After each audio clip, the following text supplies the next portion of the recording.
Students. आज का जो हमारा टॉपिक है वो है विलियम बेंटिंक और उसकी नीतियाँ। विलियम बेंटिंक की जो नीतियाँ हैं, नीतियों में ही उसके सुधार आते हैं। तो विलियम बेंटिंक के सुधार क्या थे, विलियम बेंटिंक ने क्या सुधार किए हमारे यहाँ पे भारत के अंदर, तो ये आज हम देखेंगे। ये हमारा न्यू टॉपिक है, न्यू टॉपिक हम स्टार्ट कर रहे हैं आज। लॉर्ड विलियम बेंटिंक का जो समय था, जो टाइम था भारत में शासन करने का, वो था 1828 से 1835। 1828 से 1835 तक लॉर्ड विलियम बेंटिंक ने भारत में शासन किया। ये भारत के प्रथम गवर्नर जनरल थे। लॉर्ड विलियम बेंटिंक जो थे, ये भारत के प्रथम गवर्नर जनरल थे। भारत के प्रथम गवर्नर जनरल बनने से पहले ये 1803 में 1803 में मद्रास के गवर्नर नियुक्त किए गए थे और 1806 में उसने सैनिकों के माथे पर जातीय चिन्ह लगाने और कानों में बालियां पहनने से इन्होंने वहाँ पर मना कर दिया। तो उससे क्या हुआ, जब इन्होंने ये सब मना किया तो वहाँ पर एक विद्रोह हो गया। वेल्लोर में प्रथम धार्मिक सैनिक विद्रोह हुआ, जिस विद्रोह के कारण बेंटिंक को एक कट्टर उदारवादी कहा जाता है। और कट्टर उदारवादी होने के साथ साथ जो इन्होंने यहाँ पर सुधार किए, जो इनकी नीतियाँ थी, इनके सुधार थे, उसके कारण हम उन्हें याद करते हैं। वैसे तो ये कट्टर उदारवादी थे, लेकिन इन्होंने कुछ ऐसे सुधार किए जिससे हम इन्हें याद करते हैं। तो लॉर्ड विलियम बेंटिंक की जो नीति थी वो क्या थी, इनकी नीतियों में इनके द्वारा किए गए कुछ सुधार थे, जिन सुधारों में मुख्य है सामाजिक सुधार, शैक्षिक सुधार, शिक्षा से जो रिलेटेड सुधार थे, वित्तीय सुधार और सरकारी सेवा में सुधार। जो सरकारी सेवाएं थी उसमें भी उन्होंने कुछ सुधार किए। तो आगे हम धीरे देखेंगे क्रम से कि इनके जो सुधार थे क्या थे। सीक्वेंस से हम इनको पढ़ेंगे, कौन कौन से सुधार इन्होंने किए हैं। सबसे पहले आती है सती प्रथा। सती प्रथा का अंत, इन्होंने सबसे पहले सती प्रथा का अंत कर दिया, सती प्रथा को बंद कर दिया 1829 में। कब किया था इन्होंने सती प्रथा को बंद? 1829 में इन्होंने सती प्रथा की समाप्ति कर दी राजा राम मोहन राय की सहायता से। राजा राम मोहन राय जो थे, ये भी इसके समर्थक थे कि सती प्रथा को प्रतिबंधित किया जाए। तो सती प्रथा बंद हो गई हमारी 1829 में लॉर्ड विलियम बेंटिंक के द्वारा। इसमें जो सती प्रथा को बंद करने का जो नियम था वो कौन सा नियम था? 17 नियम के तहत ये जो प्रथा थी इस पर प्रतिबंध लगा दिया गया था। स्टार्टिंग में तो, प्रारंभ में तो यह कानून जो था केवल बंगाल प्रेसिडेंसी में ही लागू किया गया था। जो बंगाल प्रेसिडेंसी थी उसी में लागू था, परंतु 1830 में इसे मुंबई और मद्रास वाली प्रेसिडेंसियों में भी लागू कर दिया गया। जो मुंबई और मद्रास की प्रेसिडेंसियां थी उसमें भी उसको लागू कर दिया गया इस नियम को। ये जो नियम था इसको मुंबई और जो मद्रास की प्रेसिडेंसियां थी इसमें भी यह लागू कर दी गई। तो इससे हमारी सती प्रथा जो है बंद हो गई। अब सती प्रथा क्या थी? जो पुराने समय में हमारे यहाँ पे हिंदू धर्म में ये कुरीति थी कि जिस स्त्री का पति मर जाता था उस स्त्री को उसके साथ ही सती होना पड़ता था। वो अकेली अपना जीवन व्यतीत नहीं कर सकती थी, उसको उसी के साथ जिंदा ही जला दिया जाता था, वो सती हो जाती थी अपने पति के साथ ही। ये हमारे यहाँ पे ये थी सती प्रथा, जो प्राचीन समय से ही चली आ रही थी हिंदू धर्म में। तो इन्होंने इस पर प्रतिबंध लगा दिए, इस तरह से समाप्त हो गई। अब से ऐसा नहीं होगा। जो स्त्रियां हैं उनको भी जीने का अधिकार है, वे अकेली अपना जीवन यापन कर सकती हैं। नेक्स्ट है हमारा जो इन्होंने किया, ये था ठगी प्रथा पर प्रतिबंध। जो ठगी प्रथा थी उस पर इन्होंने प्रतिबंध लगाया 1830 में। लॉर्ड विलियम बेंटिंक ने ठगी प्रथा की समाप्ति कर दी कर्नल स्लीमैन की नियुक्ति करके। कर्नल थे स्लीमैन, उनका नाम है कर्नल स्लीमैन। उनकी नियुक्ति के द्वारा इन्होंने 1830 में ठगी प्रथा पर प्रतिबंध लगा दिया। ठगी प्रथा इस तरीके से समाप्त हो गई। तो ये भी एक बुराई थी, इसको भी इन्होंने समाप्त कर दिया। अब नेक्स्ट हमारा आता है लॉर्ड मैकेले की अध्यक्ष में एक मैकेले आयोग 1835 बनाया गया था।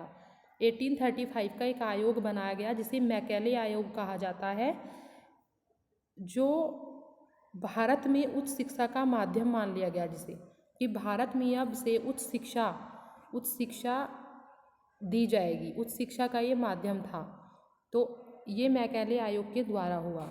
मैकाले की अध्यक्षता में ये मैकाले आयोग आया। इससे क्या हुआ कि अपनी शिक्षा की जो सिफारिश है वो शिक्षा की सिफारिश अंग्रेज़ों को बताई जाए और अंग्रेजी में भी शिक्षा प्रदान की जाए।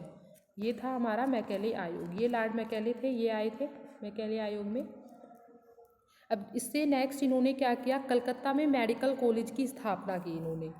लॉर्ड विलियम बेंटिंग ने कलकत्ता में एक मेडिकल कॉलेज की स्थापना की 1835 में। 1835 ईस्वी में इन्होंने कलकत्ता में मेडिकल कॉलेज बनवाया, जिसमें मेडिकल डॉक्टरी से रिलेटेड यहाँ के जो छात्र छात्राएं थे वो पढ़ाई कर सकते थे। तो ये मेडिकल कॉलेज की इन्होंने स्थापना की। नेक्स्ट क्या किया इन्होंने, 1833 में चार्टर एक्ट पारित किया। एक चार्टर एक्ट आया था 1833 में। इस एक्ट के द्वारा बंगाल के गवर्नर जनरल को बंगाल का गवर्नर जनरल बनाया गया। बंगाल के गवर्नर जनरल को भारत का गवर्नर जनरल बनाया गया। जो अब बंगाल का गवर्नर जनरल था, अब वो भारत का गवर्नर जनरल हो गया। पहले तो ओनली वो बंगाल का ही गवर्नर जनरल था, लेकिन अब वो पूरे भारत का ही गवर्नर जनरल हो गया। इस एक्ट के तहत इन्होंने ये प्रावधान दिया। और इसमें इन्होंने क्या किया, 1833 में ही इसके द्वारा कंपनी में जो कर्मचारियों की नियुक्ति थी उसके लिए सिविल सेवकों के लिए योग्यता को आधार बनाया। पहले क्या होता था कि धर्म जाति में भेदभाव या रंग के आधार पर पदयुक्त होते थे अधिकारी, लेकिन इन्होंने क्या किया कि योग्यता के आधार पर इनको युक्त करना शुरू कर दिया कि योग्यता के पहले टेस्ट होगा। अगर वो व्यक्ति योग्य है, चाहे वो किसी भी धर्म का है, किसी भी जाति का है, तो वो इस पद पर लिया जाएगा। लेकिन अगर वो योग्य है तो ये जो 1833 का चार्टर एक्ट था उसकी जो धारा थी 87 धारा के तहत इस द्वारा योग्यता को ही सेवा का आधार स्वीकार कर लिया गया कि अगर वो व्यक्ति योग्य है तो वो सेवा में लिया जाएगा। अब यह मान लिया गया था कि किसी भी भारतीय नागरिक को उसके धर्म, जन्म स्थान, जाति और रंग के आधार पर किसी भी पद से वंचित नहीं रखा जाएगा कि अगर वो छोटी जाति का है या किसी अलग धर्म का है तो वो इस पद पर नियुक्त नहीं हो सकता, ऐसा नियम नहीं था। अब ये नियम चेंज हो गया था। अब योग्यता के आधार पर ही पदों पर भर्ती की जाएगी। ये लॉर्ड विलियम बेंटिंग ने 1833 के चार्टर एक्ट के तहत लागू कर दिया। भारतीय रियासतों के प्रति जो बेंटिंग की नीति थी वो क्या थी, ये भी हम देखेंगे। बेंटिंग ने अव्यवस्था का आरोप लगाकर 1831 में मैसूर और 1834 में कुर्ग और कछार की रियासतों को अपने प्रदेश में मिला लिया। भारतीय रियासतों के प्रति जो बेंटिंग की नीति थी वो क्या थी कि उसने अव्यवस्था का आरोप लगाया इन सभी पर कि ये जो है अव्यवस्था फैला रहे हैं, इनकी कोई व्यवस्था नहीं है। तो 1831 में इन्होंने मैसूर और 1834 में 1834 में कुर्ग और कछार की रियासतों को अपने प्रदेश में मिलाया। कुर्ग और जो कछार की रियासतें थी उन्होंने अव्यवस्था का आरोप लगाकर उसको अपने राज्य में, अपने प्रदेश में, अपनी इन रियासतों को अपने प्रदेश में मिला लिया। बेंटिंग ने ही सर्वप्रथम सहभागिया आयुक्तों की नियुक्ति की थी। बेंटिंग ने ही सबसे पहले जो सहभागिय आयुक्त थे उनकी नियुक्ति की थी। सो स्टूडेंट्स, जो लॉर्ड विलियम बेंटिंग थे ये 1828 से 35 तक भारत के गवर्नर जनरल रहे। इन्होंने अपनी ये नीतियों में भारत के अंदर ये सुधार किए। सती प्रथा का अंत कर दिया, जो बहुत टाइम से पुरानी प्रथा चली आ रही थी। ठगी प्रथा का अंत कर दिया। सरकारी सेवाओं में भेदभाव का अंत कर दिया। जो सरकारी सेवाओं में भेदभाव होते थे उनको समाप्त कर दिया और अंग्रेजी को शिक्षा का माध्यम बनाया। जो शिक्षा का माध्यम होगा अब अंग्रेजी होगा, तो ये भी इन्होंने किया। और कलकत्ता में मेडिकल कॉलेज की स्थापना की। और लास्ट भारतीय रियासतों के प्रति उन्होंने अपनी नीति अपनाई कि भारतीय रियासतों को अपने जो प्रदेशों में कैसे उन्होंने मिला लिया। 2 रियासतें थी ये, कछार और कुर्ग और मैसूर, इन रियासतों को उन्होंने अपने प्रदेशों में मिला लिया। तो यहाँ पर हमारा बेंटिंग जो है ये समाप्त होता है। नेक्स्ट वीडियो में हम नेक्स्ट टॉपिक की बात करेंगे। Thank you students.